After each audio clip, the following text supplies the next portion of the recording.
Good morning, delegates. Could we take our seats and we start? Sorry, we are starting at 10:30, but we know that we can make use of the available time.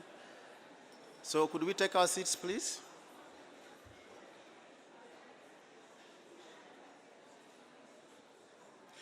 Dear delegates, we would like to call the meeting to order and invite you, as I said earlier, to take your seats. Delegates, we will have a busy day ahead of us. You can be sure about that. We will begin our session this morning by hearing a report back from the co-chairs of last night's discussion group on vision, mission, goals, and targets.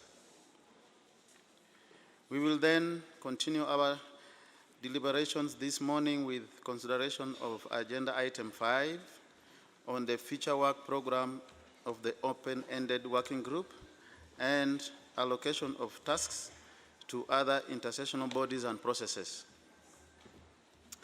Delegates, we are also planning to have discussion groups in the afternoon and in the evening sessions. More details about this will be shared at the end of this morning session. As I said earlier, we had an evening discussion group yesterday. So we would like now to invite Mr. Dastov and Ms. Charlotta to report back from last night's discussion group on vision, mission, goals, and targets. Mr. Dastov and Ms. Charlotta, you have the floor.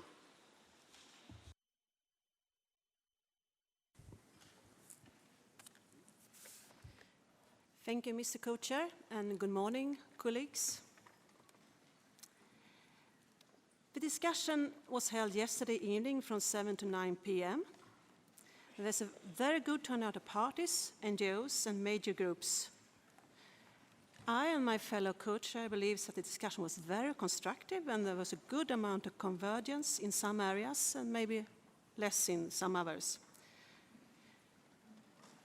We first request opinions on the major elements of the Global Biodiversity Framework, and then got into a more detailed discussion on the structure of goals and targets. This morning, we will produce a list of skeleton major elements based on the discussion held yesterday evening, and as a next step, we will assess feasibility of incorporating the views expressed in plenary to this skeleton. And the plan is to prepare some kind of paper that could be a base of a further discussion in a subsequent discussion group later today. I and my fellow co-chair would like to take this opportunity to thank all those participating yesterday, and I think it was a very good output and good start of the discussion, and we look forward to the further views on this issue. Thank you very much, Mr. Co-Chair. Thank you, Charlotta and Dastov, and we thank you for guiding the group, and also we take note of the progress made thus far. We now will continue on our deliberation this morning with the consideration of Agenda Item 5 on the future work program of the open-ended working group and allocation of tasks to other intersessional bodies and processes. Under this agenda item, the Secretariat has prepared document CBD/WG 2020/1/4 on the future work program of the open-ended working group and allocation of tasks to other intersessional bodies and processes. The annex to this note contains a possible allocation of tasks to other bodies and processes for the development of the post-2020 Global Biodiversity Framework. It also contains a draft conclusion for the consideration of the working group. Please remember that we are not discussing thematics under this agenda item. That is when you'll be considering the annex, but we shall be explaining that. Before we open the floor, we would like to provide some further clarifications, and we are making some further clarification that we are making following some extensive discussion this morning with the Bureau. One, we would like to describe again our aspirations for the 3 meetings of this working group on the post-2020 framework and how other inputs will feed into this session. And at this stage, I would like to invite my co-chair to take the microphone. Thank you, Francis, and good morning to all. We thought it would be useful to come back and provide further detail on our proposal for the work plan, particularly as it relates to the open-ended working group meetings and the various pieces that would be fitting into them. Today, we're assembled in open-ended working group 1, and the main elements that we hope to get out of this group are 2. The first one is the scope and structure of the framework. And as reported a few minutes ago, the discussion group is making good progress and will be working further on this later today. The work plan will start a discussion in a few minutes. We will work today immediately on a number of elements, and as described by Francis, the element related to the expert thematic is something that is still under discussion by the Bureau, and we kindly ask you to limit discussion on those until later. The next time we will get together is open-ended working group 2 that will take place in February in China. At that time, we'll start negotiation in earnest. How will the document for that second working group be prepared? What we're proposing to you is that on subjects that have attracted a lot of attention, some thematic expert workshop and other thematic work will be done. They will be providing elements that would inform us in drafting a straw dog or a proposal for your consideration. For other elements, we will be drafting based on consultation and the various consultation and documents submitted to us. These elements will be provided in a draft that will be provided as usual in advance of the meeting. That's for the second one. The third one will provide further detail and refinement. We expect that we need those 2 meetings for the negotiation. So the key message for you this morning is that today we are working on the scope and structure. Following that, we'll start to prepare some expertise and some elements, and those will be factored into a drafting. That draft will get to you in advance of open-ended working group 2. Further, we expect, Francis and I, that there will be a lot of discussion and a lot of change to that first draft, and we'll reflect that into a new draft that will be submitted at open-ended working group 3. I think this completes this description of the high-level elements that we have, and I'll turn back to Francis. Thank you, Basil. Now, just to continue a little bit, we also want to make some comments on the question of thematic workshops, consultations, and other meetings that are listed in the annex to the document, that is document 4, under agenda item 5. As I mentioned, we have had some very useful discussion this morning with the Bureau on this matter, and we recognize the need to clarify the different types of meetings. One, that negotiations through this working group and other subsidiary bodies, we need to take note of that. 2, consultations on the margins of these meetings are open to participation of all parties. 3, expert workshops which will provide useful expert input to the process, but not prejudge any form of negotiation. So those are the other 3 things we wanted you to take note of as we proceed. So the Bureau will convene tonight around 6 to finalize this issue of the thematic consultations. As we said again earlier, when we are considering these agenda items, please look at all the rest of the text of this item 5, but not the thematic consultation, because there are still consultation going to go on regarding the thematic consultations. You may want to take Some of these points we have raised before you make your intervention. I think the floor is now open for intervention. Would you like the Secretary to introduce? Okay.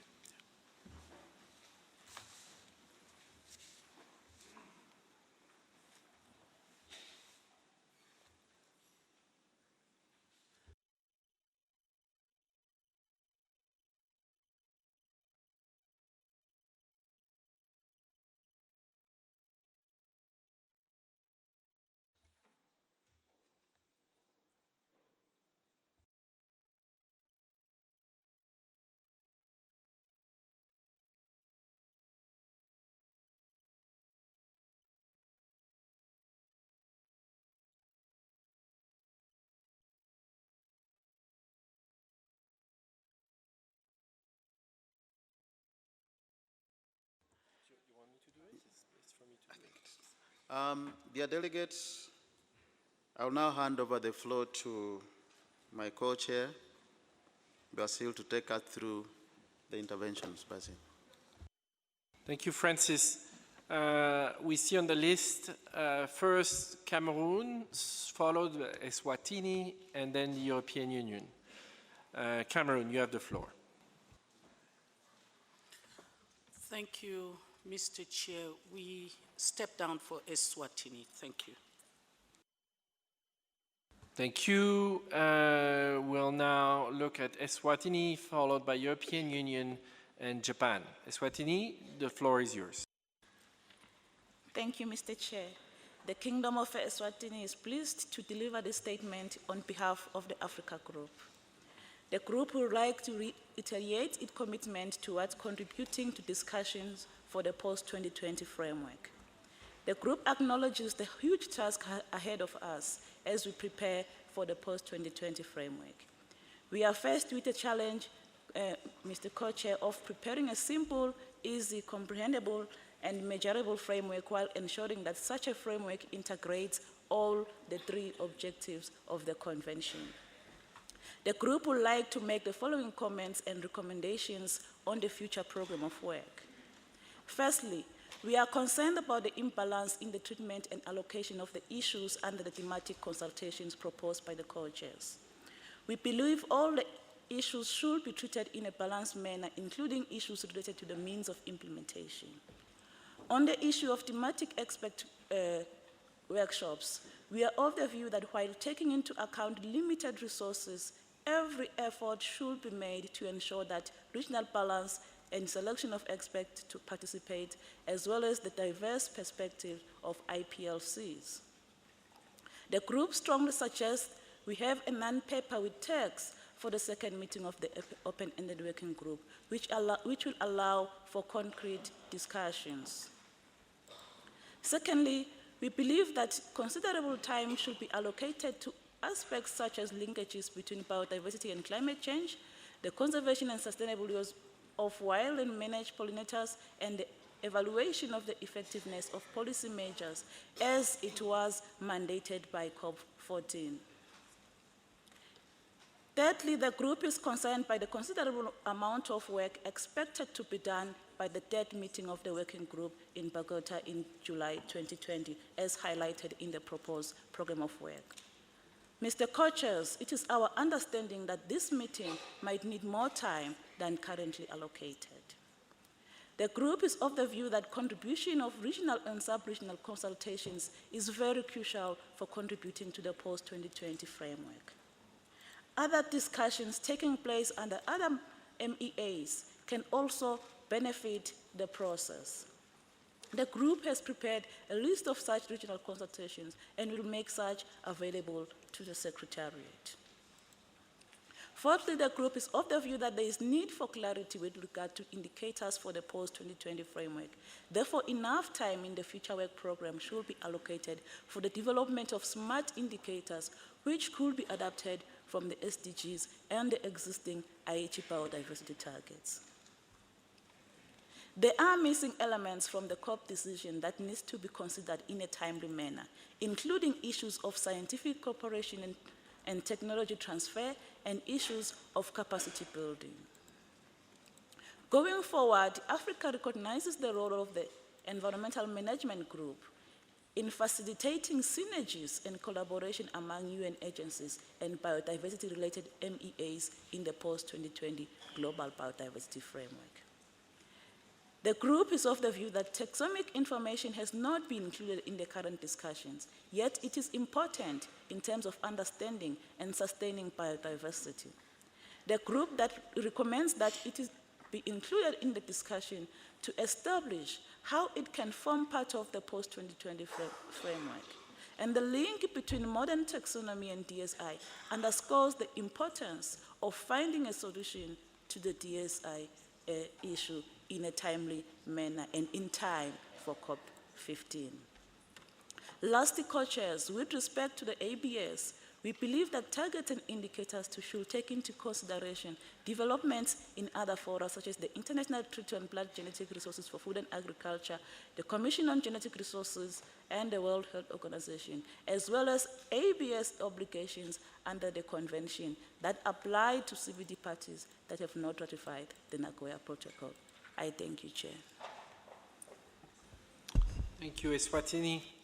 Now turning to European Union, followed by Japan and Indonesia. European Union, la parole est à vous. Thank you very much, Mr. Chair, ladies and gentlemen. I'm speaking on behalf of the European Union and its member states. The EU and its member states aim at a solid, transparent and inclusive process for developing the post-2020 Global Biodiversity Framework.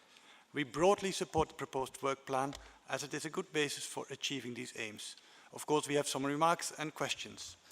We think it is important to have a common understanding on how the upcoming meetings will be prepared, including on documentation, what outcomes are expected, whether there will be potential additional written consultations and the interlinkages between meetings, and how the results feed into the process. For instance, how will the process link to the preparations of the long-term strategic approach for mainstreaming and the long-term strategic framework for capacity building? In the light of the discussions, we expect the concept notes for the thematic consultations to be revised. We are happy to share our suggestions and questions on the drafts. Supervision by the Bureau is important for the process. We should pay due attention not only to the targets and goals, but also to implementation and accountability. Involving other biodiversity-related and other related conventions and multilateral environmental agreements, IPLCs, organizations, stakeholders, business, amongst others, is crucial, and we should build on the discussions held in Bern. The co-chairs of the Open-Ended Working Group and the co-facilitators of the thematic meetings should actively and timely seek contributions to the process. As also African Group raised, the Environmental Management Group should facilitate the contribution of the UN system to this process. Resource mobilization is critically important and should be addressed in a thematic meeting in January or February in view of further consideration by the Open-Ended Working Group in its second meeting. We are happy that Germany is willing to host that thematic consultation. We also support the calls at this meeting for further engagements with subnational governments, cities and local authorities, who will be the key actors in the implementation of the post-2020 Global Biodiversity Framework. And therefore we are pleased to announce that the Scottish Government is willing to host an informal workshop on this topic in March next year. The Open-Ended Working Group, the first meeting, this meeting needs to set out a clear process for unpacking the 2050 vision and promoting transformational change that is coherent with the Paris Agreement and the 2030 Agenda for Sustainable Development. This may also need a dedicated consultation meeting, of course subject to the availability of resources. The work plan needs to allow sufficient time for developing the corresponding indicators and monitoring framework. Work foreseen before Substat 23 and 24 needs clear guidance and planning. We underline the importance and urgencies of effective and clear communication and outreach. We need to raise awareness of the process, promote effective engagement, and build a momentum for implementation. The preparations of the post-2020 framework should encourage and inspire stakeholders and parties to build the action agenda from Sharm el-Sheikh to Kunming. Various initiatives are already under development, involving business, cities, and other subnational authorities and youth. We propose a couple of amendments to the draft conclusion. The wording should reflect more clearly the different roles and modalities, including for further fine-tuning of the work plan after this week's meeting. We hope for good outcomes which should be relevant for us all, so the conclusion should not only address the co-chairs and the Secretariat, but also others. We are looking forward to the further discussions. Thank you. Thank you, European Union. Turning now to Japan, followed by Indonesia and Ghana. Thank you, Mr. Chair. Japan is keen to actively contribute to the preparatory process for developing the post-2020 Global Biodiversity Framework. As a testimony of our commitment, we will host a workshop on landscape and seascape approaches with United Nations University this September. We appreciate the tremendous efforts put in by the Secretariat for this process. However, there are a few things that we would like to ask of the Secretariat. First, although we had the evening session on the non-paper yesterday, we did not discuss some parts of the non-paper yet. However, it seems that some parts of the non-paper texts might be inconsistent with the convention text. As the post-2020 framework is for the implementation of the convention, the text of the post-2020 framework should be consistent with the convention text. Hence, if we should check wording of the non-paper text precisely at this stage already, we wonder if the Secretariat could offer us an opportunity to submit comments on the text after the current meeting. Second, the process of discussion about the post-2020 Global Biodiversity Framework needs to be participatory to ensure transparency. Meanwhile, deep discussion by experts based on scientific knowledge should be well considered in the process to develop post-2020 framework with adequate rationale to reflect scientific knowledge and to pursue effectiveness. For the maximum use of limited time, we think it is a viable option to request not only to parties but also to academic research institutes for submissions about the contents of the post-2020 framework on scientific basis.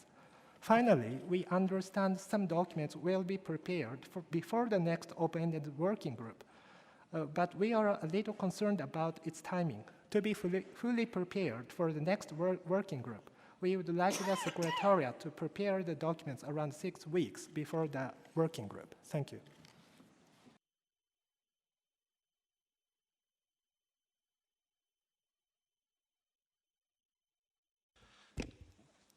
Thank you, Japan. Moving on to Indonesia, followed by Ghana and Australia. Mr. Co-Chairs, Indonesia welcomes the proposal on the preliminary agenda for the first to the third working group meetings as well as its elements. We hope that the related documents of each meeting can be circulated at least 2 months prior to the meeting, allowing us sufficient time to conduct necessary consultations at the national and regional levels. With regard to possible allocation of tasks to other bodies and processes for the development of the post-2020 Global Biodiversity Framework, we agree that it will help us gather mutually supportive efforts and avoid unnecessary duplications. Hence, we propose that the SBSTTA meeting in November 2019 can consider agreed issues from the previous meetings to be included in the post-2020 framework, including the result of IPBES global assessment and the recommendation of UNEP Executive Director conveyed yesterday.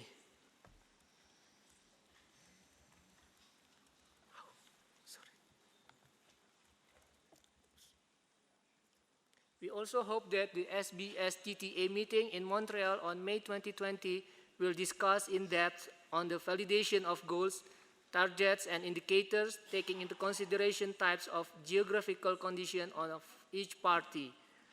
On an individual note, this consideration will help Indonesia as an archipelagic country to formulate its own national strategy to achieve the targets.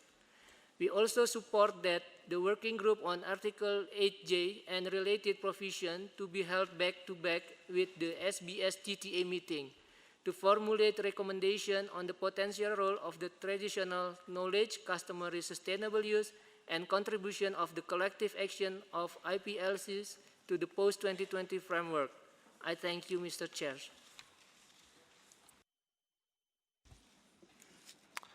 Thank you, Indonesia. Moving now to Ghana, followed by Australia, and then Ethiopia. Ghana, you have the floor. Thank you, Chair. Ghana supports the views expressed by Swatini on behalf of Africa. Ghana recalls its support to EU on the issue of the convening powers of the Environment Management Group of the UN during the discussion on item 4 yesterday, and also during this particular discussion. We want to elaborate further on this.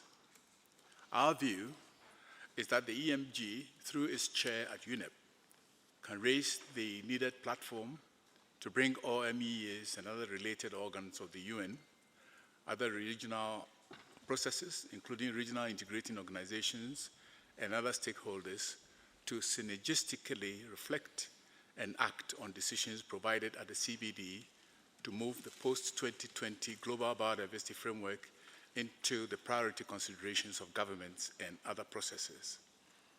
We think that the 2021-2030 UN Decade on Ecosystem Restoration provides immense opportunities to consider all those issues that have already been referred to in the current Aichi goals, C and D, that is, referring to targets 11 to 16 on ecosystems. We think that these provide adequate information on the three objectives of the CBD, namely conservation, sustainable use, and equity in the use of genetic resources, and they should be they should expressly be underscored during this decade. Thank you very much, Mr. Chair.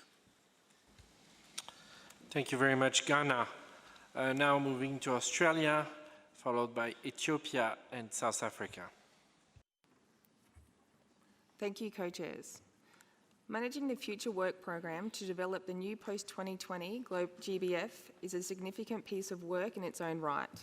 The scale of the task to plan the flow of meetings and the mechanisms to include a wide range of stakeholder views in the time available should not be underestimated. With such a large number of intersessional, open-ended working group and thematic meetings scheduled, as well as country-led and other relevant meetings, getting the timing and delivery arrangements right for the work program is critical. Australia supports the EU's comments on the need for clarity around this process.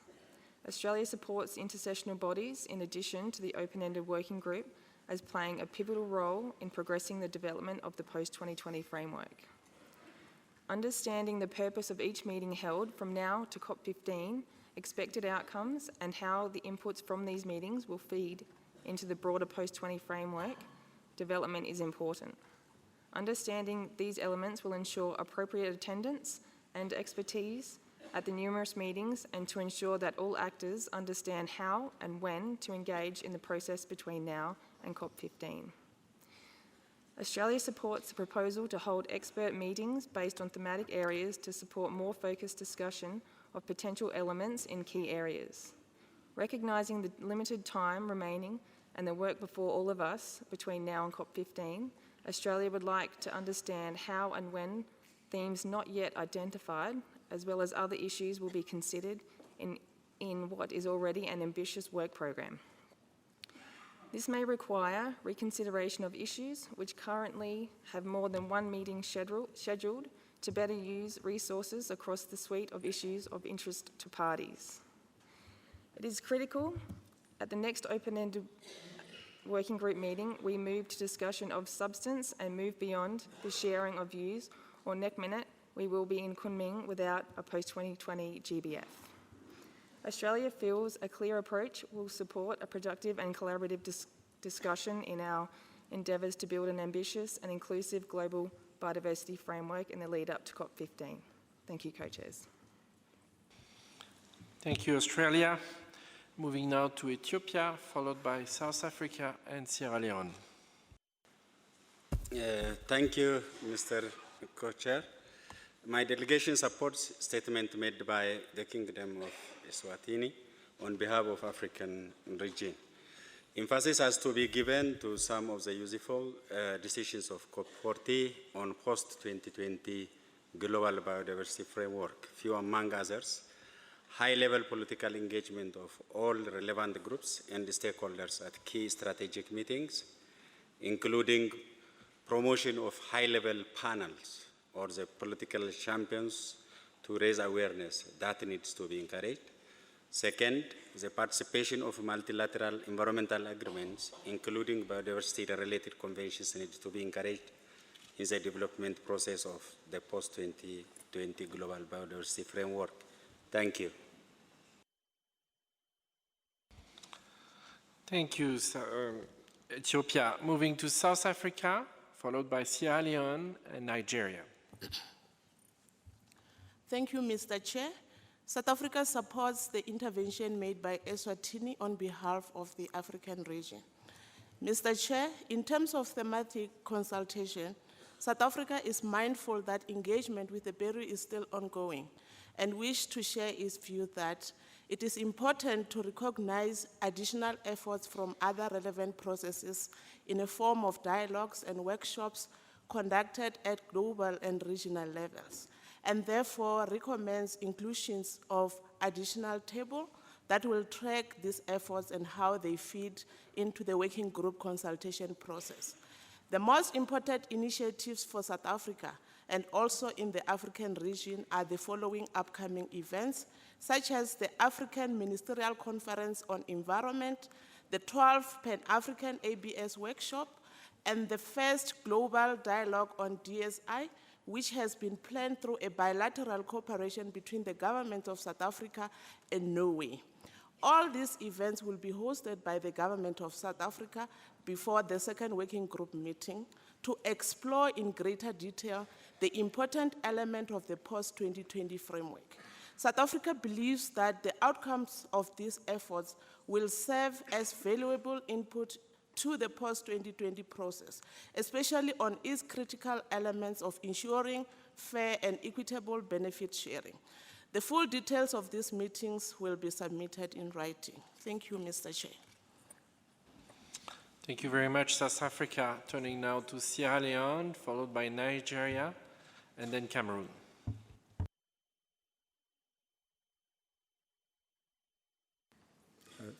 Thank you, Mr. Chair. Sierra Leone aligns with the submission of Eswatini on behalf of Africa. The aspect of taxonomic information is very crucial to the development of the post-2020 framework, and it appears that this aspect has been diminished in our discussion because we assume we already know everything. However, scientific predictions indicate that the globe contains between 30 and 100 million species, and only about 1.5 million has been discovered, meaning that most of the huge undiscovered 27.5 to 98.5 million species may be lost through various environmental pressures before we know anything about them. Yet we have reiterated the need for scientific information in effectively implementing the post-2020 framework. The ecological importance and potential role of this huge backlog of undiscovered species might play in addressing some of humanity's environmental and welfare issues justifies the need for further discussion on taxonomic information in the framework. It also justifies the case for digital information sequencing, which is key to knowing, monitoring, and managing genetic resources from a technological perspective, and ensuring effective application of access and benefit sharing and compliance mechanisms. Thank you, Mr. Chair. Thank you very much, Sierra Leone. Moving to Nigeria, followed by Cameroon and China. Nigeria, the floor is yours. Thank you, Co-Chair. Nigeria strongly aligns with the African Group's position as submitted by Eswatini on behalf of the African region, as well as Ghana's position on Agenda Item 5. Nigeria further submits the following: that adequate time and energy in thematic consultations be devoted to how to strengthen national, regional, and global implementation mechanism to increase resource mobilization and to ensure alignment of financial flows and synergies and alignment amongst the biodiversity-related and Rio conventions and the 2030 agenda. Nigeria also submits that the post-2020 framework must engage countries, cities, subnational governments, indigenous peoples and local communities, industry, women, youth, civil society, and the private sector. He must be gender responsive, and it must reflect the crucial focus for achieving a world living in harmony with nature. We further submit that all elements of the framework must be scalable from global to local and should also be able to be disaggregated into specific targets that would allow any national government, sector, or stakeholder to determine specific contributions towards global targets and to also reflect differentiated responsibilities. Implementation, we believe, can only be enhanced if only the contribution of actors who are already taking on-the-ground action are better recognized, encouraged, and supported to ensure regular and standardized reporting of progress. We also like to support a high-level panel of highly influential, eminent persons, which should be set up as soon as possible to support high-level mobilization for the development process of the framework. And this high-level, eminent persons will continue to serve even after the adoption of the post-2020 Global Biodiversity Framework to secure support at the highest level for its implementation. To this end, Nigeria looks forward to continuing to engage in an open, inclusive, and participatory process for the development of a post-2020 Global Biodiversity Framework that respects the rights of all stakeholders, including most importantly, children, indigenous peoples and local communities, women, and youth. Thank you very much. Thank you, Nigeria. Now turning to Cameroon, followed by China, and then Egypt. Cameroon, the floor is yours. Chair, thank you very much. Cameroon will start off by supporting the African position that was presented by Eswatini. We wish to thank the co-chairs and the Secretariat for the useful information that you just presented and that's contained in the document on the proposed way forward in preparing the Global Biodiversity Framework. Our discussion here has continued to improve our understanding on the gaps and the way to move on in a manner that is highly inclusive and will guarantee an effective appropriation which is required for implementation. While the co-chairs certainly have this as a key concern and may be working towards this, we think that the work program can present in a better and a more improved manner the full dimension of the work that we have engaged in this process and we continue to engage in. We need to give more visibility to what is being done and the efforts that are being done to capture the views, the different perspectives into this process. Our worry is the work plan, the way it is, continues to be an internal process as exclusive to the CBD. And it is for this reason that we want to just make a few proposals. That a lot has been said on the parallel processes, and we want to support the view to have these issues addressed in a balanced manner.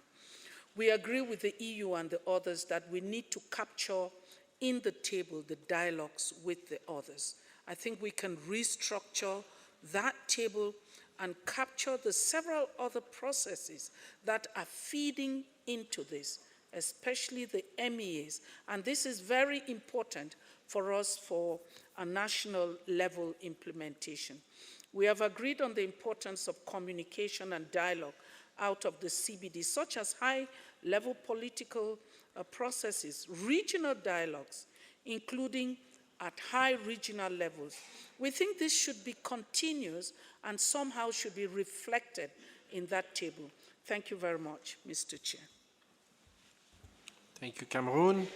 Moving to China, followed by Egypt, and then Norway. China, you have the floor. Thank you, Co-Chair. China fully supports the document 1434 adopted by COP14, which provides for a comprehensive and participative process for the discussion of the framework. And we appreciate the efforts of the co-chairs in promoting this process.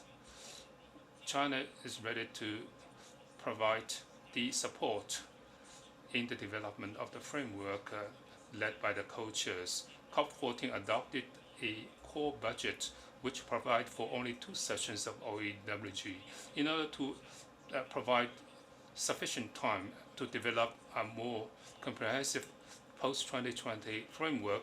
China will fund 1 additional OEWG meeting, that is in February 2020, to host a meeting in Kunming, China, and provide the parties, non-state stakeholders, an opportunity to conduct in-depth consultation.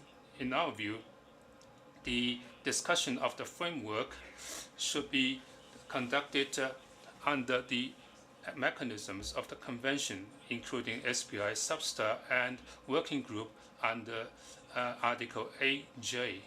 The thematic consultation and other consultations and the voluntary process are the supplement of the formal track of discussions. Co-chair and delegates, it is only 14 months before COP14. Time is precious. China is ready to work with all parties on developing a program of work, and we all call on parties to submit their views and, in the spirit of cooperation and compromise, reach consensus in order to provide clear guidance to the next stage of work. Thank you. Thank you, China. Moving to Egypt, followed by Norway and then Uganda. Egypt, you have the floor. Thank you, Mr. Chairman. First of all, Egypt supports settlements of Africa and interventions made by many, many African countries now and later as well. I'm referring to Cameroon, Ethiopia, South Africa, Ghana, and others. Mr. Chairman, Egypt would like to draw attention to the current and future activities outside CBD arena. Examples include African Agenda on Ecosystem Restorations, approved by AMSIN and high-level segment in Sharm el-Sheikh last year, and other initiatives, including the Egyptian initiatives on Rio Conventions. This issue, I'm referring to the ecosystem restoration, will be of high importance in the future, as you indicate 2021 to 2030 will be for the ecosystems. Next week, Mr. Chairman, Pan-African meeting will be held in South Africa to discuss post-2020 global biodiversity framework, but with a focus on ABS and DSI. This will be of importance as well. Mr. Chairman, in September this year, Secretary General of UN will convene a climate summit where biodiversity conservation will be presented from different countries, including China, Egypt, and many other countries. Environmental Management Group of UNEP, as stated clearly by EU, is also of crucial importance. So we urge you to consider all activities outside CBD. Thank you, Mr. Chairman. Thank you, Egypt.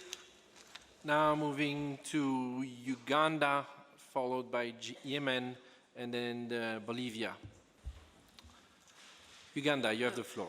Thank you, Chair. Uganda aligns with Eswatini's statement on behalf of Africa. We agree that smart indicators must be developed and that enabling elements for implementation of the post-2020 Global Biodiversity Framework should be given special attention, alongside targets, goals, and accountability frameworks. Consultations with stakeholders at country level and indeed with MEAs will provide the credibility and impetus we need for future work on strategic and specific issues for consideration in the post-2020 biodiversity framework. We believe this process will provide an opportunity for the working group and intersessional bodies to explore these issues by way of further discussion, specialized studies, and comparison. Thank you, Chair. Thank you, Uganda, and with apologies to Norway, which slipped off my screen for a second. Norway will be followed by Yemen and Bolivia. Norway, you have the floor. Thank you, Mr. Chair. Norway is in favor of an inclusive process towards Kunming 2020. This means that all parties and stakeholders should have the possibility of sharing their views on the framework in line with the principle of participation that we agreed upon in Egypt COP14. Regarding the elements of the framework, they have to be developed and ripen as we go. We emphasize broad participation from parties and all stakeholders. Also, we stress the importance of involving biodiversity-related conventions and all the other multilateral environmental instruments in the process, such as the FAO and the International Treaty on Plant Genetic Resources for Food and Agriculture.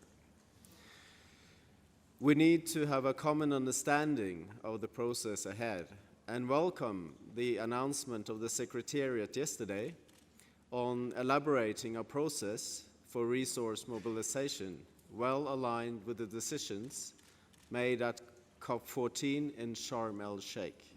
Thank you, Chair. Thank you, Norway. Now moving on to Yemen, followed by Bolivia and Mexico. Yemen, you have the floor.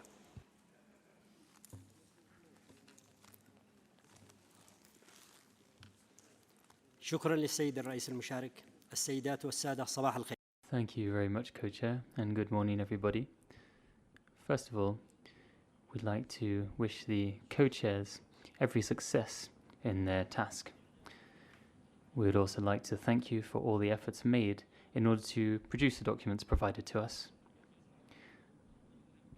Yemen understands the importance of international and regional cooperation in order to protect the environment and achieve the SDGs.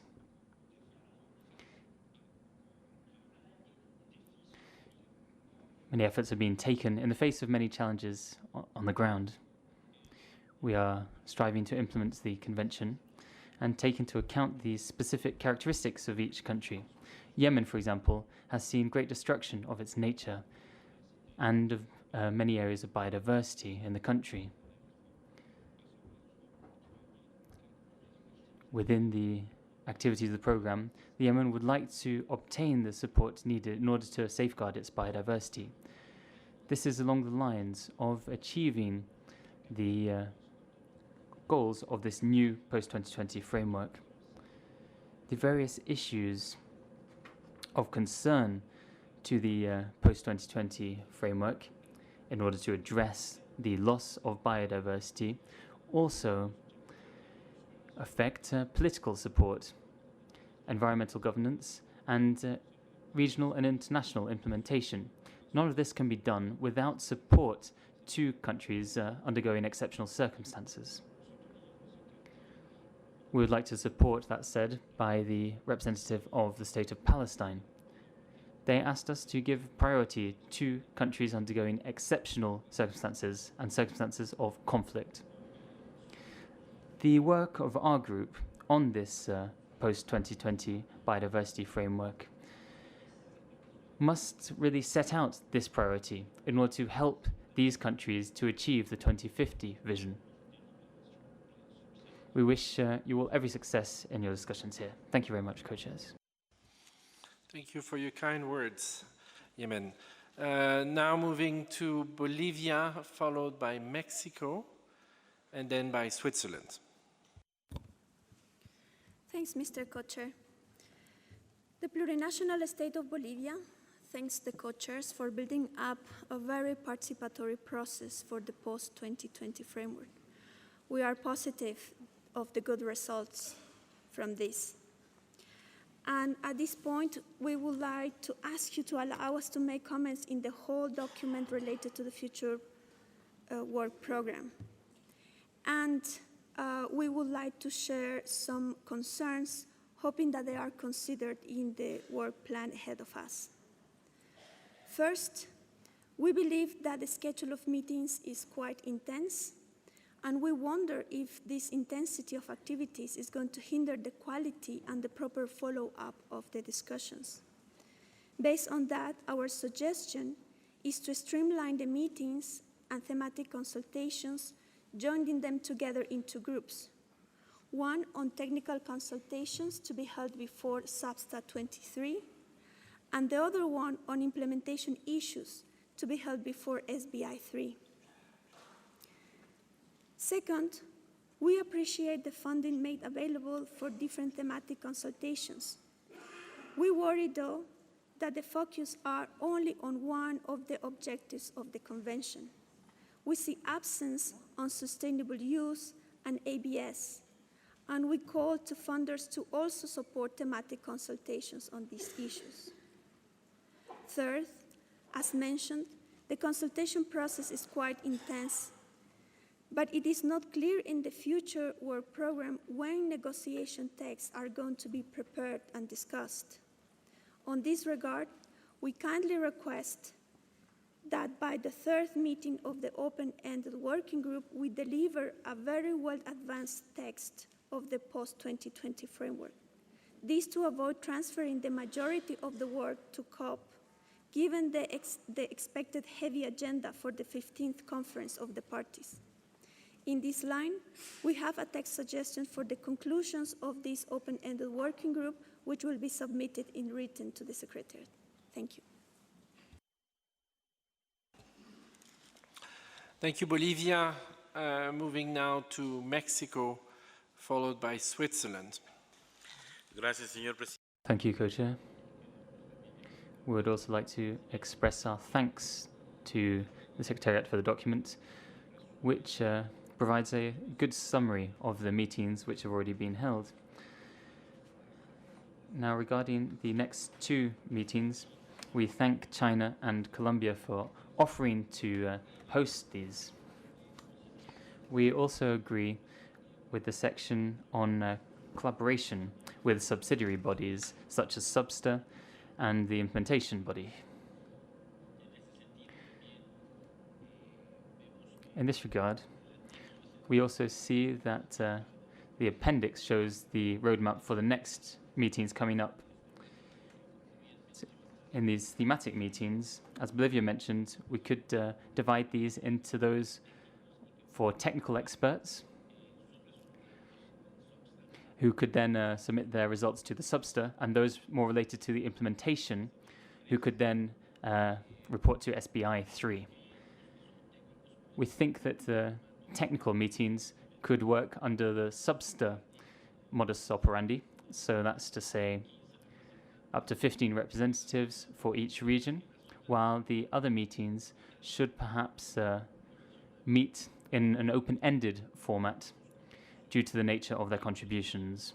We also agree with Bolivia on the importance of including topics such as the sustainable use. As we've mentioned previously, there should also be a space to consider the national voluntary targets. This is an important component for this plan. We already see the inclusion of topics on the areas of focus of implementation. We could propose a specific thematic workshops to define the criteria of how to establish these voluntary targets.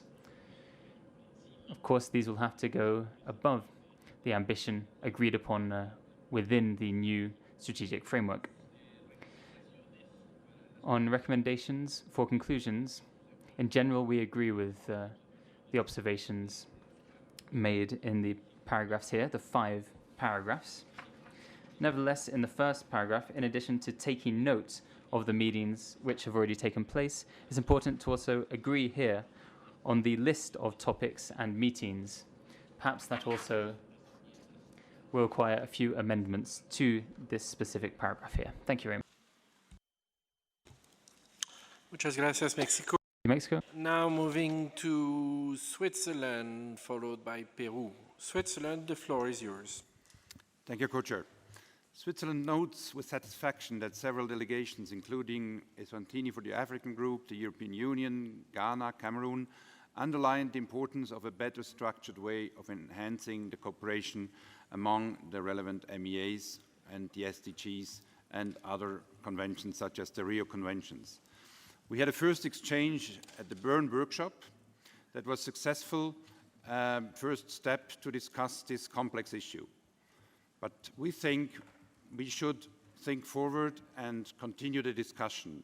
Therefore, we support the idea to continue discussions on how to best take into account the experience and knowledge of other treaties, their secretariats, to develop integrated instruments for planning and reporting schemes.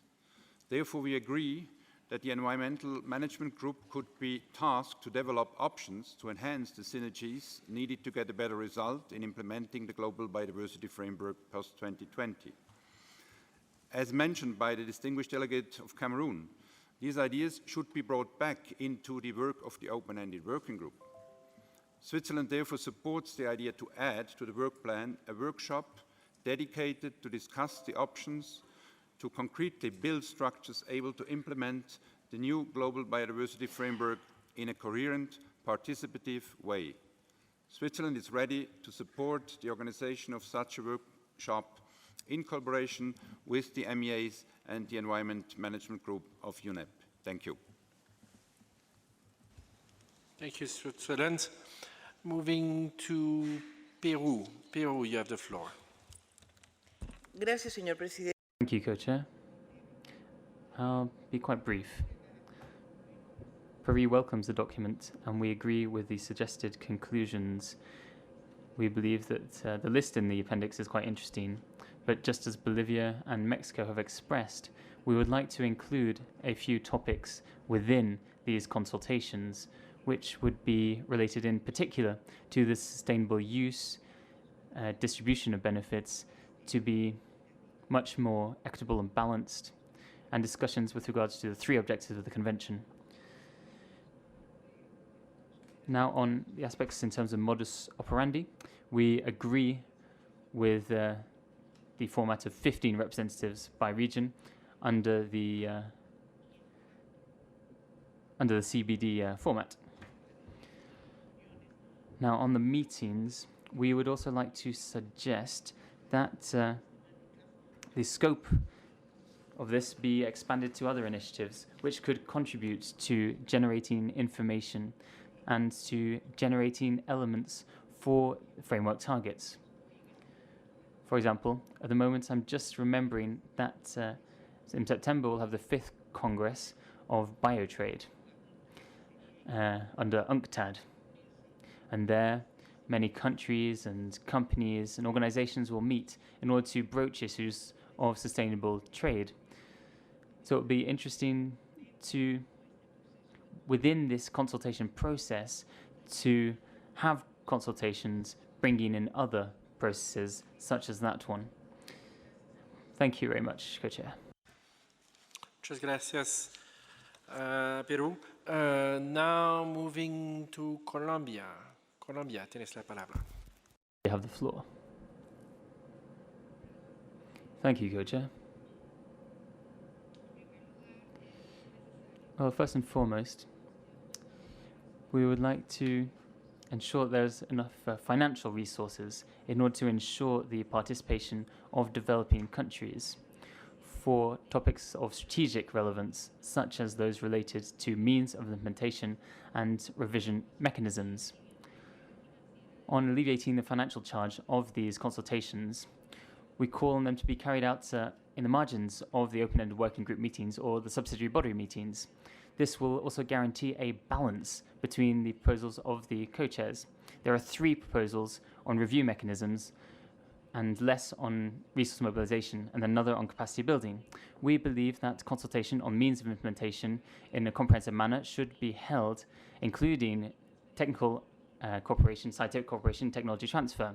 On thematic topics, we believe that these can be broached by groups of experts with a regional balance. These consultations should have a concrete mandate based on scientific evidence in order for consideration, and to have a global, the global review by IPBES should be a central component. They can move forward in considering indicators and establishing smart targets to be considered by the global framework. In this regard, Colombia's recommendation is to have 6 consultations related to the 5 drivers for loss of biodiversity and looking at the underlying causes and transformational change, which under the convention should move forwards our decisions in terms of conservation and ensure the sustainable use of biodiversity. Now, it's also necessary that in the program of work that we also reflect the moment at which countries will have time to consider the global framework. For Colombia, this should be before the informational meeting in November. That would be the ideal scenario. We will also host in July 2020 in Cali, in the Pacific region of our country, a meeting. And in that region, we have a greatest variety of birds throughout the country. Thank you very much. Thank you, Colombia, and I note your offer for the hosting of the 3rd open-ended working group in Cali. Looking forward to be in Cali with you and visit that region. Now moving on to observers, starting with ICLE, followed by observers 293, followed by IPLC. ICLE, you have the floor. Honourable co-chairs, distinguished delegates, we address you on behalf of our local and sub-national government constituency. We noted with appreciation during yesterday's sessions that no less than 17 parties specifically recognised and mentioned the pivotal role and contribution which local and sub-national governments can and should make towards the implementation of the new GBF. In line with Decision 1434, we will harness our constituency to actively engage and contribute to the development of a robust post-2020 GBF. To this end, we have developed a common roadmap for cities, metropolitan areas, local and subnational governments towards living in harmony with nature, thereby strengthening the momentum for an inclusive post-2020 framework. We wish to acknowledge our partnership with and the support by the Post-2020 Biodiversity Framework EU support project in the development of this roadmap as well as its implementation. Through our roadmap, we have committed to a range of activities, including organising meetings and consultations to serve as platform to inform local and subnational governments on the post-2020 global framework and to elicit their views and ideas. We specifically focus on practical implementation mechanisms and on enhancing linkages with our ongoing climate and SDG actions. For example, a high-level dialogue to take place during the UNFCCC COP25 in Chile in December. In July this year, our constituency convened an event of 17 metropolitan areas and authorities and 27 other local and subnational governments from 12 countries and our 129 relevant partners in Medellin, which resulted in a powerful declaration greatly informing our position. We will keep consolidating inputs gathered through this roadmap into an inclusive local and subnational government position on the GBF and present these at that open-ended working group 2 in Kunming next year. We are further committed to sharing the engagements, achievements and experiences of our local and subnational governments and networks through the dedicated Cities with Nature engagement platform. This platform provides key resources for supporting action, a registry of commitments, and an exchange forum to strengthen collective local action in contributing to national and global biodiversity goals and targets. Thank you. Thank you, ICLE. Now moving to IPLC, that would be followed by UN Women and then UNEP CMS. IPLC, you have the floor.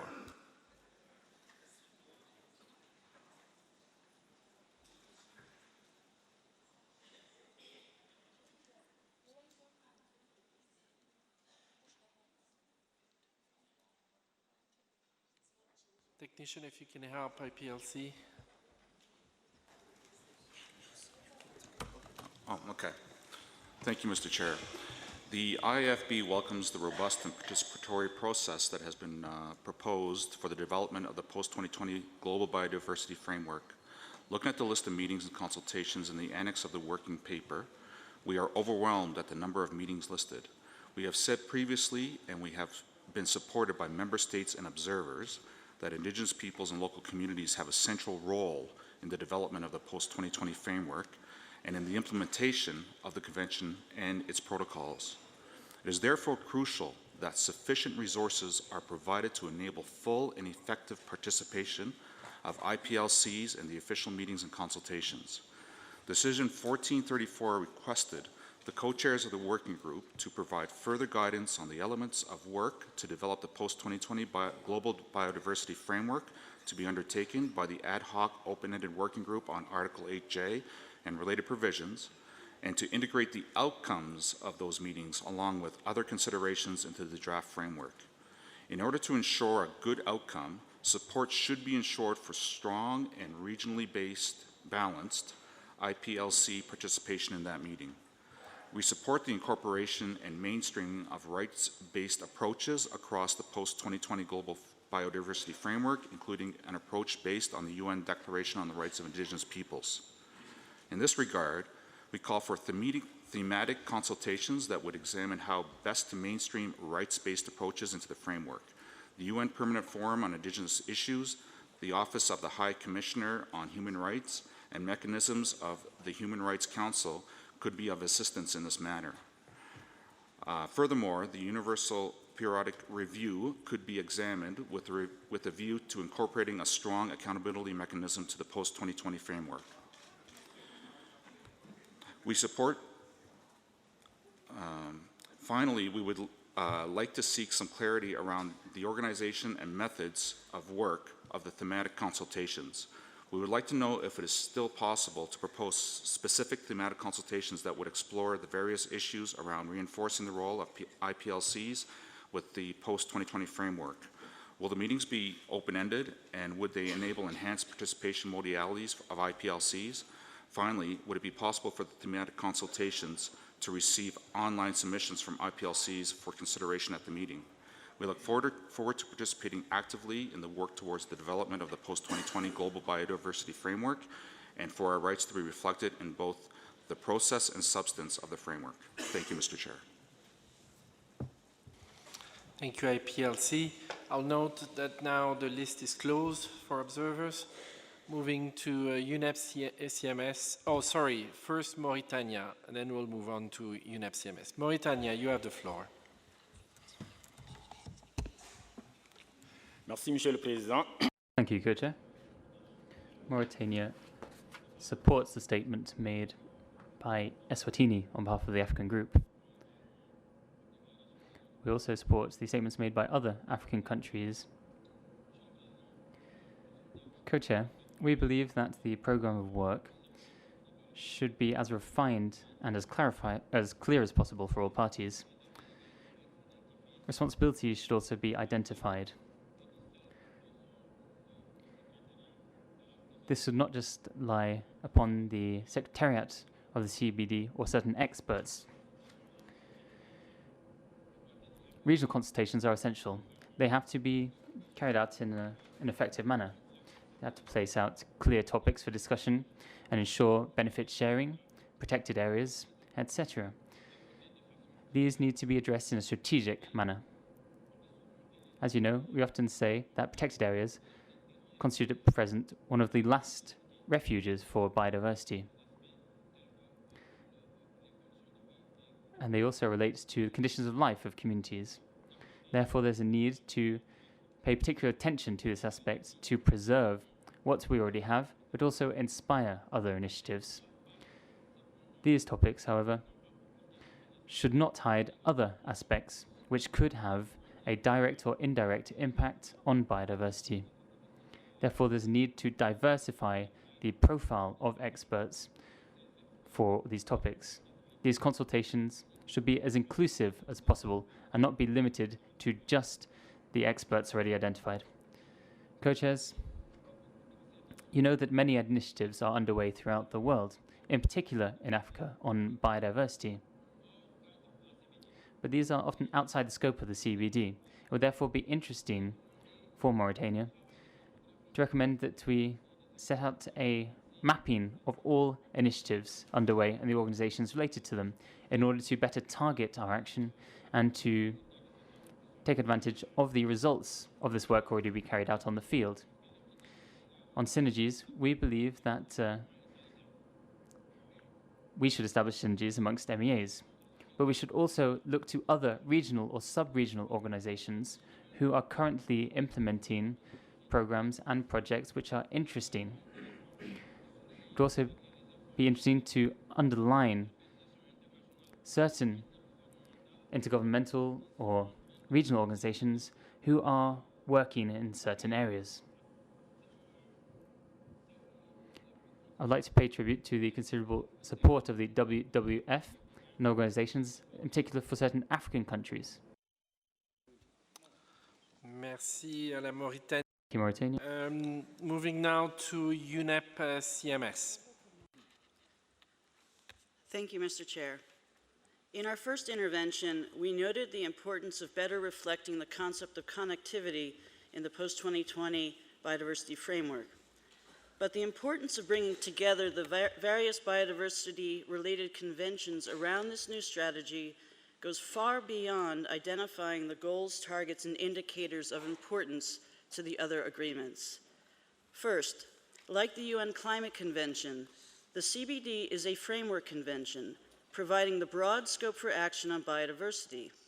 But unlike the Climate Convention, there already exist 2 protocols and several focused biodiversity MEAs that address key aspects of biodiversity loss, sustainable use, and genetic diversity, including the Convention on Migratory Species. Second, we bring different constituencies to the table.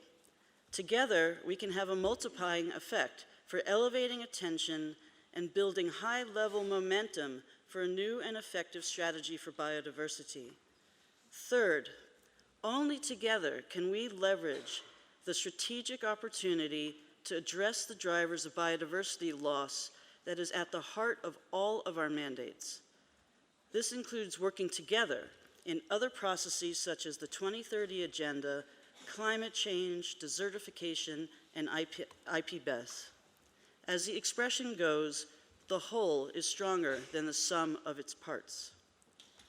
We welcome the meeting in Bern held this past June, but that meeting was described as just the first step. The report of that meeting includes some promising ideas for next steps. For example, it reflects discussions among parties and the secretariats on this very topic, stating, and I quote, "For the new framework to most effectively reflect the strengths and contribution of all biodiversity-related conventions, further consultations among the conventions as a, quote, partnership of equals would be held to identify how the various convention priorities could be reflected in the framework, how the various conventions could work more coherently together in shaping and implementing the framework, and how the various conventions could more effectively collaborate in addressing the IPBES findings and the 2030 Agenda for Sustainable Development. Thus, we are disappointed that the plan for future work of the co-chairs has nothing regarding any future discussions among the biodiversity-related conventions, their secretariats, and their parties. To close, the development of the new global biodiversity strategy provides a once-in-a-decade opportunity to bring all of the biodiversity actors together. We need this now more than... Thank you, CMS. Moving to IUCN. IUCN, the floor is yours. Thank you, Chair. IUCN would like to remind delegates that the IUCN World Conservation Congress will be held in Marseille in France from the 11th till the 19th of June next year. It will provide an excellent opportunity to discuss both the content and the implementation of the post-2020 Global Biodiversity Framework. The timing is very good, Chair, given that the Congress comes just before the third open-ended working group meeting. It will engage both governments and civil society, including many stakeholder groups, through a range of activities and events. The Congress will therefore undoubtedly help shape the decisions to be taken at CBD COP15. Thank you, Chair. Thank you, IUCN.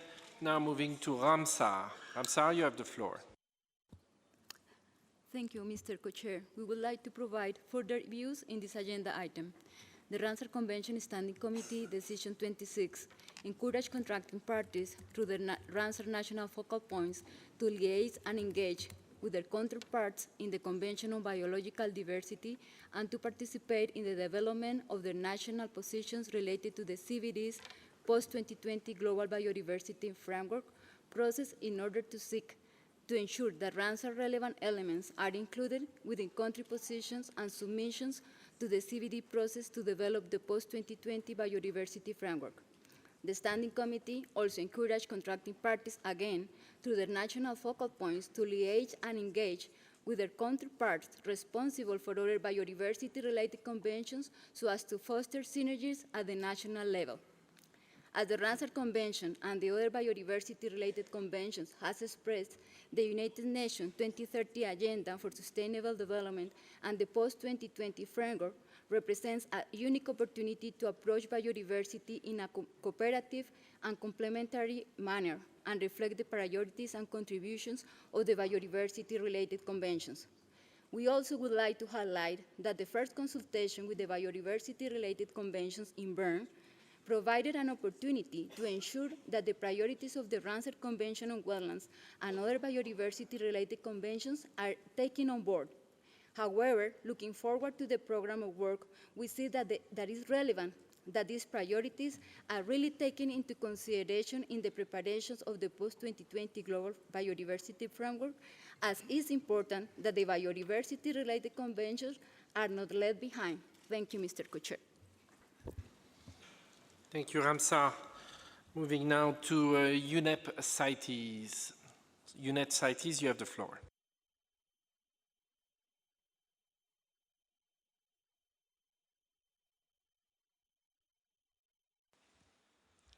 Thank you, Mr. Chair. I'm speaking on behalf of Yvonne Igura, Secretary General of the Convention on International Trade in Endangered Species of Wild Fauna and Flora, CITES. The CITES Secretariat generally supports the proposed future work program contained in document CBD/WG 2020/1/4, which sets out a clear way forward for the development of the post-2020 Global Biodiversity Framework. With regard to the relevant decisions in the Section 2, we would like to propose that Decision 1430 on cooperation with other conventions, international organizations, and initiatives be added to the list of decisions with direct relevance to how issues should be considered. We note with concern that the current and planned work plan seems not to only indicate the need for integration among the agreements within the CBD, alignment with the Paris Agreement adopted under the UNFCCC, as well as the 2030 Agenda, but it does not appear to place any significant reference to the need for linkages with other biodiversity-related MEAs. A more robust integration between the post-2020 framework and programmatic areas of CBD's sister conventions would be crucial for gaining buy-in of the framework itself, as well as for the effective implementation by parties of all relevant conventions. For example, CITES safeguards the sustainable use of species through regulating international trade in wildlife with a robust compliance mechanism and trade-related data collected from parties over more than 40 years. These could become useful tools in setting smart biodiversity targets or quantifiable indicators to measure progress towards the targets. For this purpose, we propose that a new paragraph to be added to the proposed conclusion text. Request the Executive Secretary to continue consulting with other convention secretariats, organizations and initiatives so that the future work program of the open-ended working group remains consultative and participatory throughout the process, and to ensure increased level of ownership and accountability by all stakeholders for its implementation at international and national levels.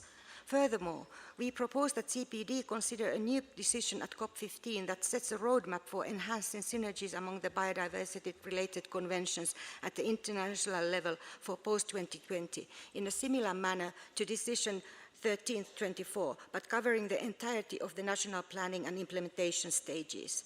These two proposals would bring together the biodiversity cluster of MEAs, an initiative much closer to the post-2020 plan, making it a truly global tool that ensures greater cooperation towards conservation and sustainable use of the world's biodiversity. Thank you.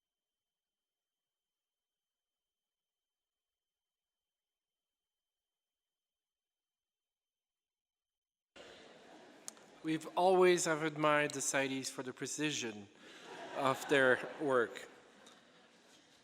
Now, moving on to women. Women, you have the floor. Thank you, Mr. Co-Chair. My name is Cecilia Githaiga, reading this statement on behalf of the Women Caucus. In 2008, the CBD became the first multilateral environmental agreement to have a gender plan of action. In 2014, CBD COP12 welcomed the 2015 to 2020 Gender Plan of Action, reaffirming its objectives and aligned it with the Strategic Plan for Biodiversity and its Aichi biodiversity targets. In 2018, the CBD at COP14 adopted the Decision 14/18 on Gender Plan of Action, emphasizing the need to address gender considerations in the development of the post-2020 Global Biodiversity Framework and in line with the gender targets of the Sustainable Development Goals. Here we are, more than 10 years later, and we are still struggling for representation and recognition of the contributions that women play as important stewards in safeguarding biodiversity. Hence, we recommend that the future work program should support funding for women representatives and other rights holders to ensure their full, effective, and meaningful participation in all upcoming events listed in the annex, and others that will contribute to the post-2020 framework. Thus, we request inclusion of women's organizations, agencies, and indigenous peoples and law communities and youth to share experiences to support the framing of inclusive deliberations to enhance partnership and transparency. Without our contribution, the development of the post-2020 framework would be incomplete.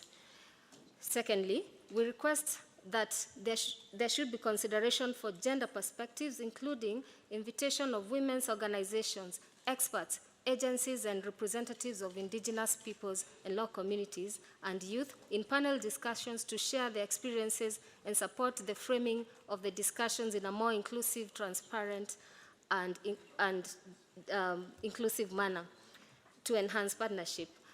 3, we request that there is provision for additional resources, funds, and supports to engage diverse parties and stakeholders to build on the recommendations of the expert workshop in New York and other follow-up workshops and meetings to develop proposals for possible gender targets, actions, and indicators. This will also support more dedicated consultations on gender as the post-2020 framework is further developed next year, and to provide inputs to SBI Session 3 on gender mainstreaming.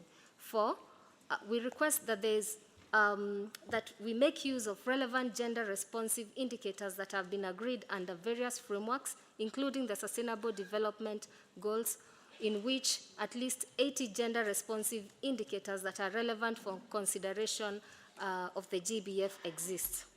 We are concerned about the proposal to adopt a SABSA-like mechanism to discuss the thematic issues, which would mean only 15 representatives would be involved. Yet, in Decision 14/34, the process was supposed to be, among others, inclusive, gender-responsive, transparent, and participatory. Once again, we appreciate and value the leadership from parties, including the Friends of Gender Equality Group on mainstreaming gender in the framework, and we value and thank the UN Women for their contribution to this process. Thank you, Mr. Chair. Thank you. Moving now to UN Women. Thank you, Chair. Let me start by recalling that parties at COP14 agreed that the process for developing the post-2020 framework will be gender responsive. I would also like to underscore paragraph 5 of the note by the Executive Secretary for this agenda item, recalling the COP decision that highlights the need to include in the issues to be considered by the post-2020 framework linkages between gender and biodiversity. To ensure that thematic consultations, meetings of other bodies and processes listed in the annex to this note, the note of the Executive Secretary on the future work of the OEWG, and other consultations and meetings still to be organized, to be inclusive, participatory, and gender responsive, UN Women requests the co-chairs to ensure the following. First, that there is gender expertise in all these meetings, consultations, and workshops, and that gender perspectives are reflected in documents prepared for these meetings.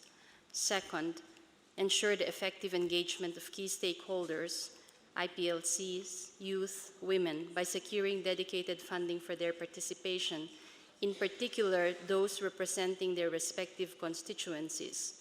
UN Women notes in this regard the lack of secure and sustained funding for representatives of the Women's Caucus within the CBD process, which hampers their effective and meaningful participation in the process.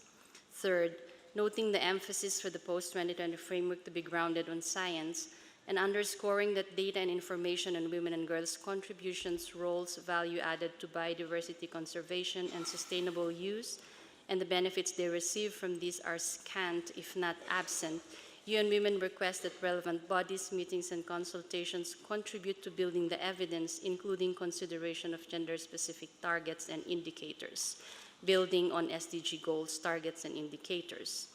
UN Women requests parties and other stakeholders, including UN entities, to consider supporting the organization of a dedicated thematic session on gender perspectives and biodiversity interlinkages, which will be crucial in the elaboration of gender-specific elements for the post-2020 GBF. UN Women also expresses its appreciation for parties and other stakeholders, including the group of Friends of Gender Equality within the CBD, the Women's Caucus, IPLC, and youth constituencies, for their continued, sustained, and dedicated advocacy for the strong reflection of gender perspectives in the development of the post-2020 GBF. UN Women stands ready to support the efforts of all these gender champions, the CBD Secretariat, and you co-chairs for a transformational and gender-responsive post-2020 global biodiversity framework. Thank you. Thank you, UN Women. Now turning to youth. Thank you, Mr. Co-Chair. I'm speaking on behalf of the Global Youth Biodiversity Network.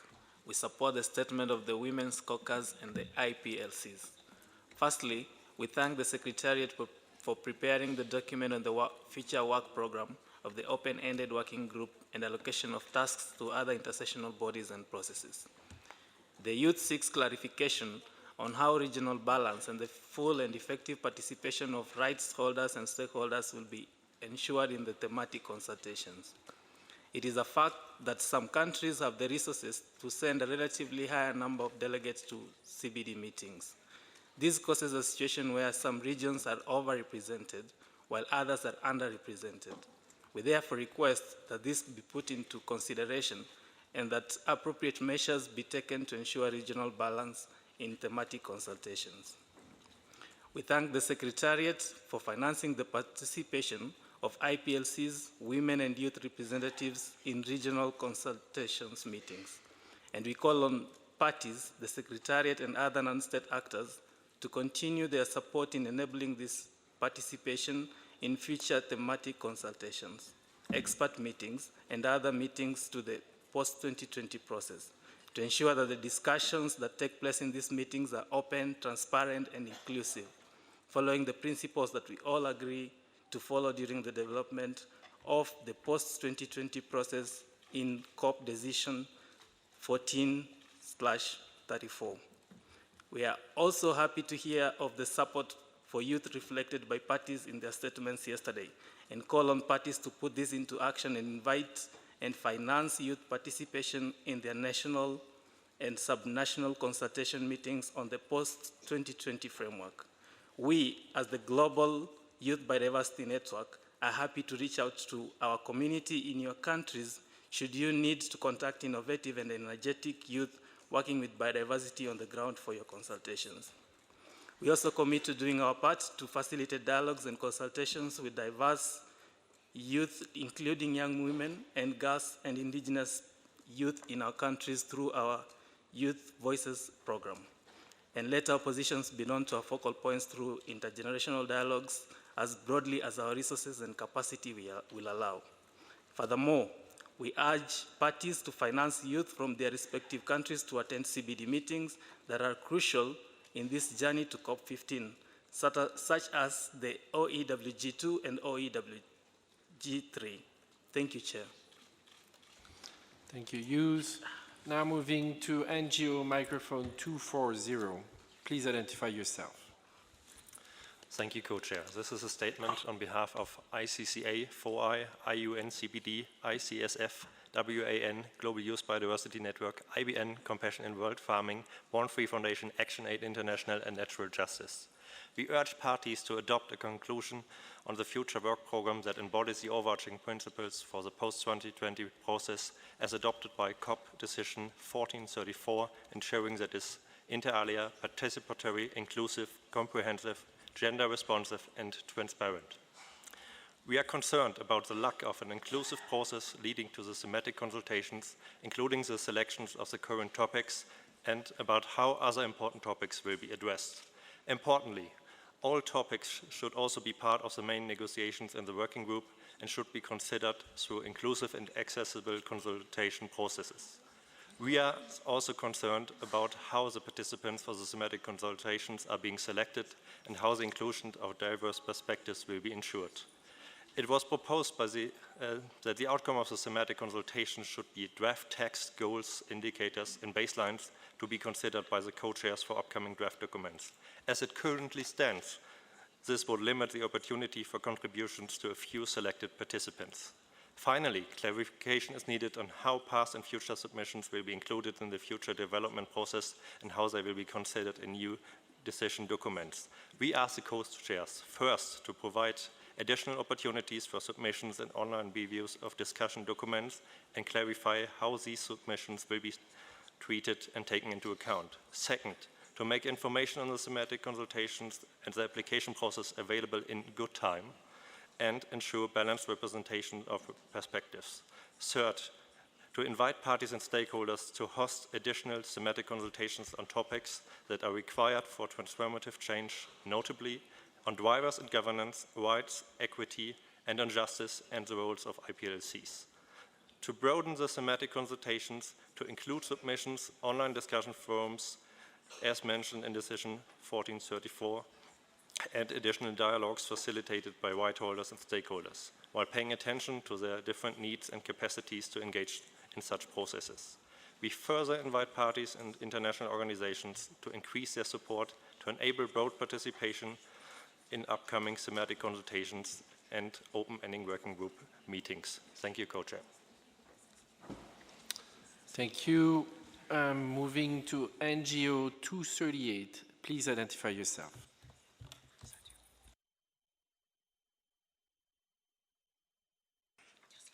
Thank you, Chair. This is a statement on behalf of Natural Justice, the Malindi Rights Forum, Forest Peoples Programme, and Friends of the Earth International. We support the interventions by IIFB and the ICCA Consortium and want to further highlight the necessity to include discussions on human rights in the work programme. The IPBES Global Assessment clearly states that goals for conserving and sustainably using nature and achieving sustainability cannot be met by current trajectories, and that goals for 2030 and beyond may only be achieved through transformative changes. It also concludes that these transformations are more likely when efforts are directed at a few key leverage points, including addressing inequalities, justice, and inclusion in conservation. Human rights are essential to realize the vision of living in harmony with nature. At the same time, human rights depend on biodiversity. The rights to food, water, health, culture, and even life itself depend on thriving biodiversity and ecosystems. The human right to a clean and healthy environment is protected by the constitutions of over 100 states, and its implementation can be a key avenue for mainstreaming biodiversity.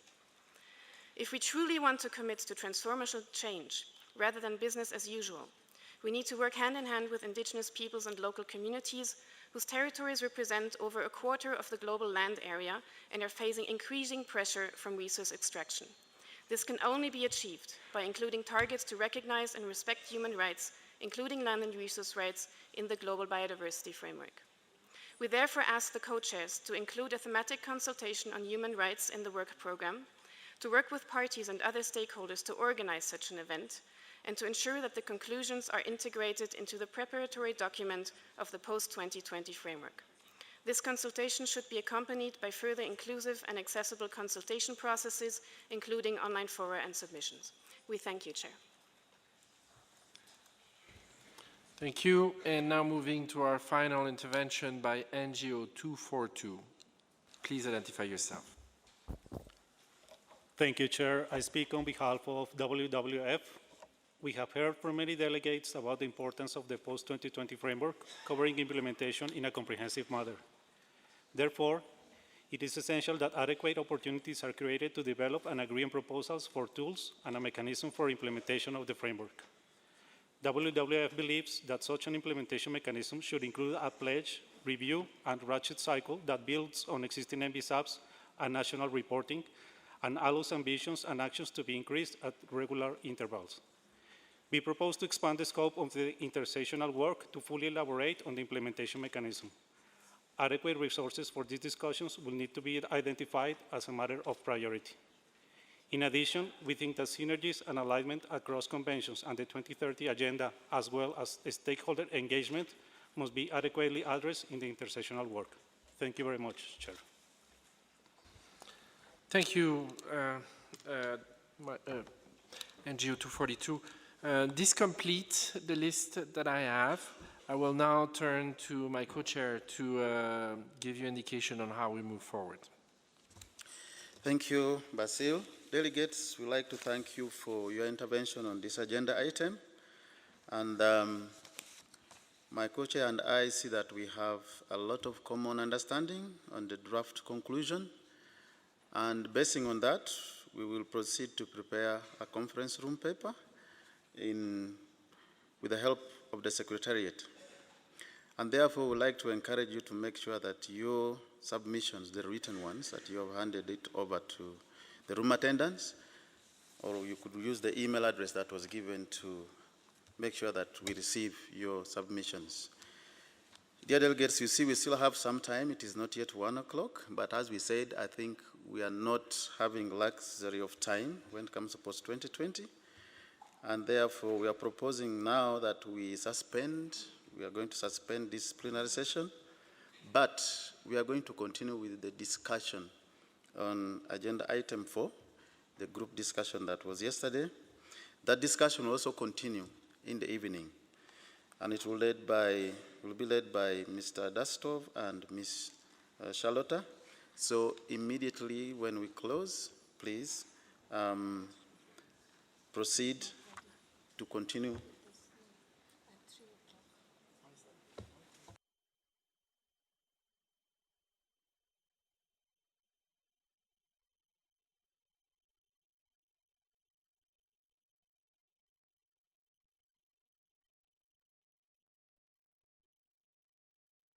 Just a minute. I think we are consulting again here.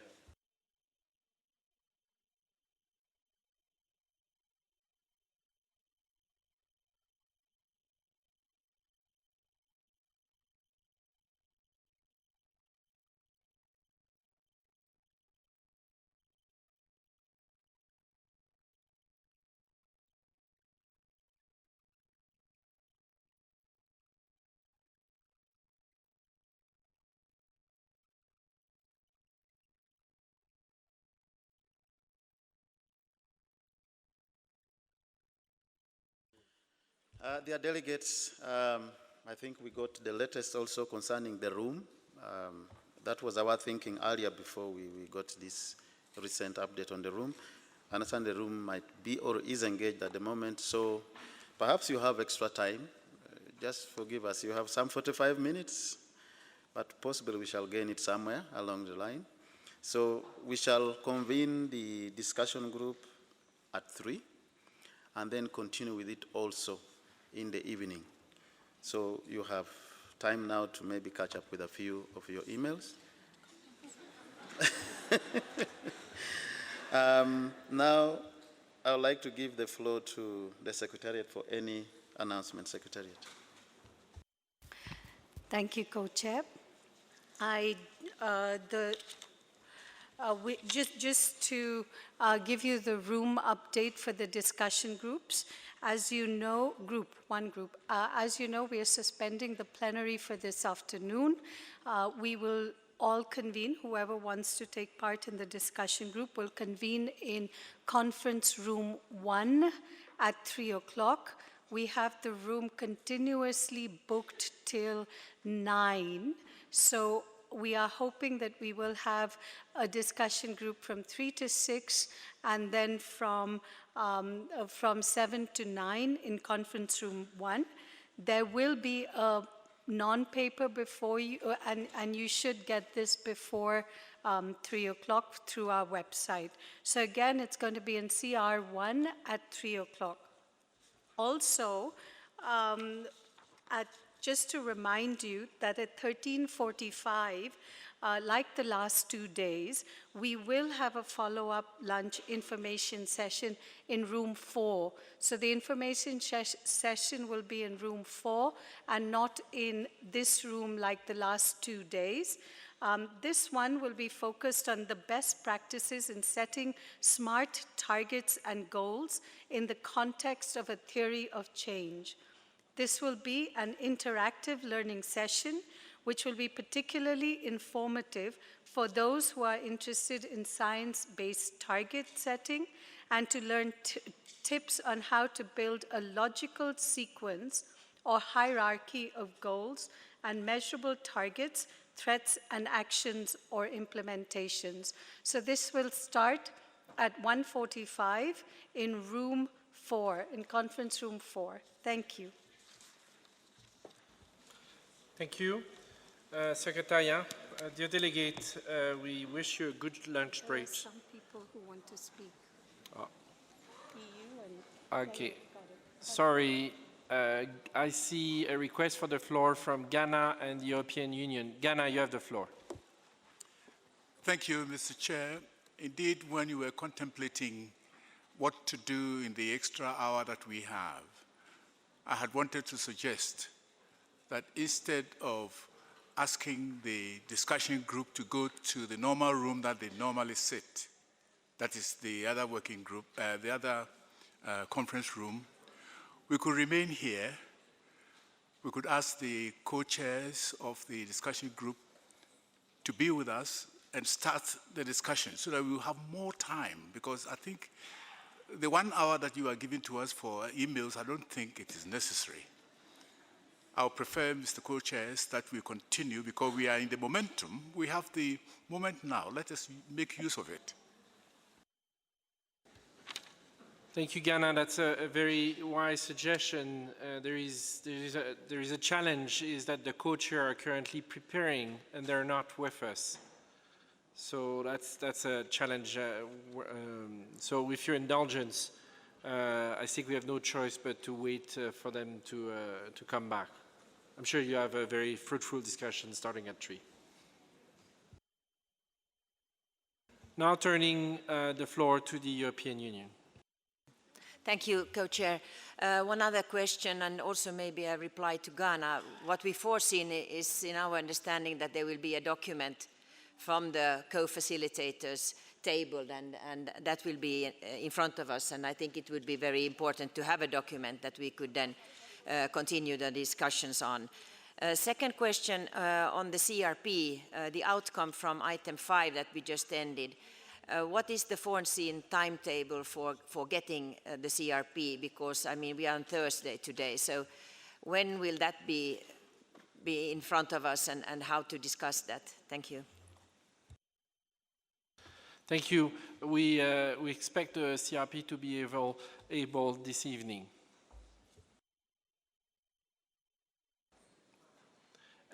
Excellent. So if there is no other intervention from parties, I will adjourn the meeting. Thank you, delegates.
Is it June?